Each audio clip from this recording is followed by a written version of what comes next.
कलबल करुछि ताते घरे रही हेउनी कि बाहर को बाहर हेउनी देह मुंड पूरा पोड़ी जाउछि। प्रबल उत्तापरे छटपट डाकुछंती जनजीवन। पश्चिम ओडिशा समेत दक्षिण और उत्तर ओडिशा रे प्रबल गरम अनुभूत होछि। आसंता 15 जाए प्रबल खरारु मिलिबनि त्राही।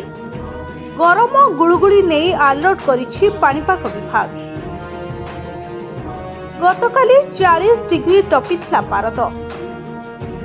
आज सकाळ 8:30 सुधा झारसुगुड़ा 35.2 डिग्री, संबलपुर रे 34.4 डिग्री, हीराकुद रे 34, बालेश्वर रे 33 डिग्री, पुरी रे 33.4 डिग्री, राउरकेला रे 32.8 डिग्री, सेहीपरि भुवनेश्वर रे 32.4 डिग्री, चांदबाली रे 32.2 डिग्री, पारादीप रे 31.2 डिग्री एवं गोपालपुर रे 30.2 डिग्री रेकर्ड करा जायछे।